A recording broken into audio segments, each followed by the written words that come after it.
Hi there, Theo Rosenberg with Our World Energy here. If you're watching this video, there's a good chance that we've either met in person, we've met on the phone, via email, or maybe you're just watching this for the first time.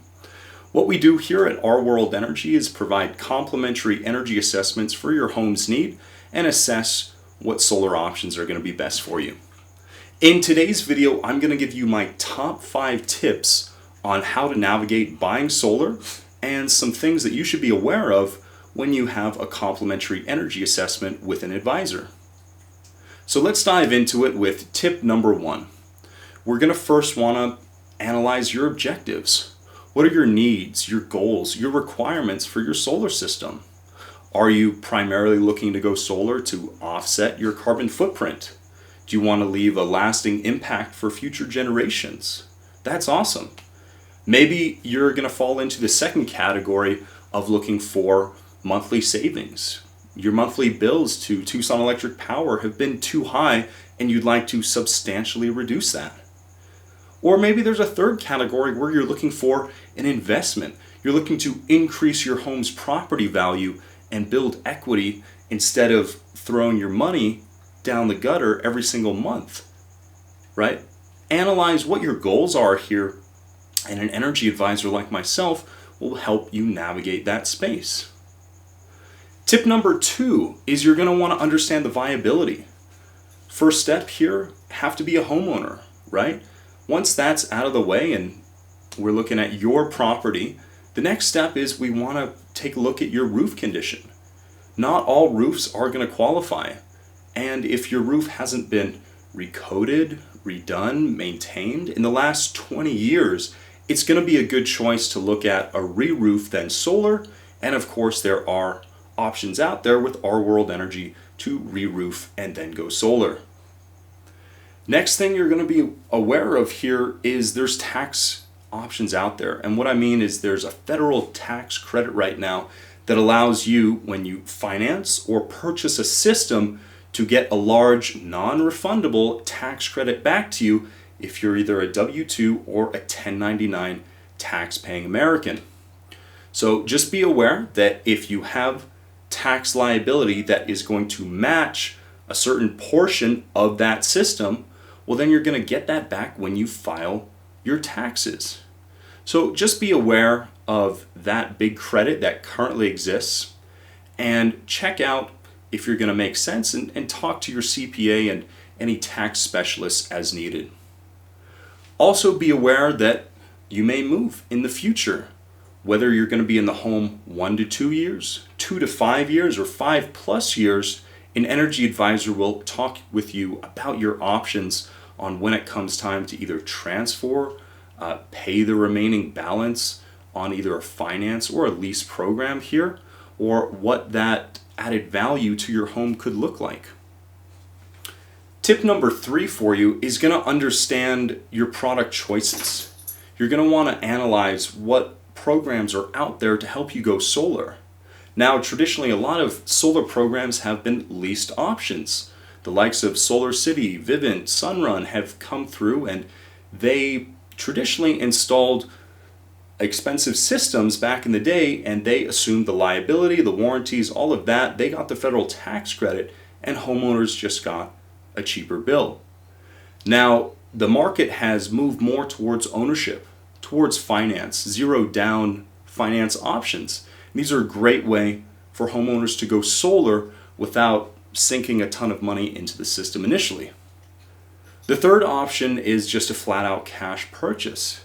Now, if you're able to make that, or you can take out a home equity line of credit, or you have other lines of credit, definitely ask for that option in your energy assessment.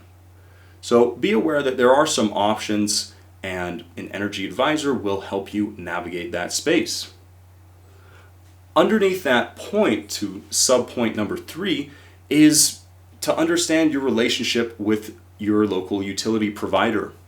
Here in Arizona, we have certain net metering laws. We have ways for the utility to credit you for extra solar power generation. Now, this can get very technical, and I highly recommend speaking to a local energy advisor in your area about this, but typically when your system is overproducing during the day, your utility company will give you a credit that you can either draw from in the evening, or you will draw from that at your next monthly billing cycle.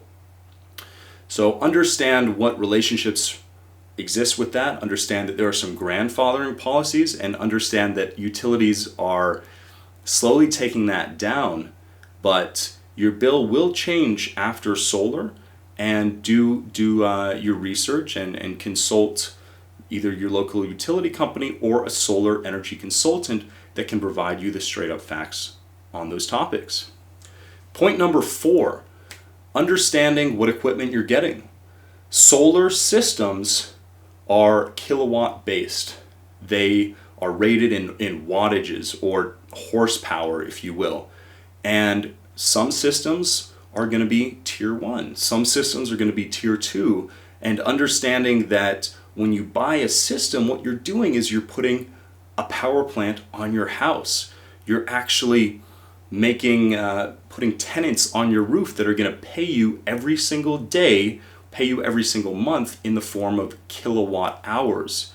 These kilowatt hours are what your home uses to power all devices, from fridges to TVs, garage doors, etc., etc. So when we shop for solar, we want to be aware that there are great panels, but also the inverters. Not all inverters are made equally too, and that's something your solar energy consultant will help break down and give you the best angle for as well.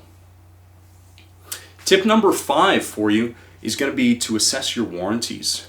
Now, all panels nowadays typically will come with a 25-year warranty associated with them, a parts warranty from the manufacturer. Now, what is your local installer matching that? Are they providing a 25-year workmanship warranty under their contracting license? What does their roof warranty look like? With Our World Energy, we match that, and we have a 25-year workmanship and a 25-year roof warranty. These are questions that you're going to want to be aware of and talk with your energy consultant about. So to recap it all up, make sure you're understanding your objectives with solar. Next, analyze your viability. Are you going to be a good candidate? Think about some product choices. Typically financing will be a very popular option for you. Understand what equipment is out there. Talk to an energy consultant and get the best case scenario for that. And then make sure that you are aware of the warranties that you're going to be signing up for on that relationship. So as always, this is Theo Rosenberg here with Our World Energy. I hope this video could give you some value and some expertise for you when you're navigating the solar space. If you are interested in receiving a no obligation quote for this month, we are running a special of $1,000 cash rebate on installation here. So all you have to do is drop me a message, phone call, text, or email in the description below, and I'd be more than happy to get that going for you as soon as possible. Well, as always, guys, it's been a pleasure speaking with you and giving you some content. Hope you guys have a fantastic day, and talk later.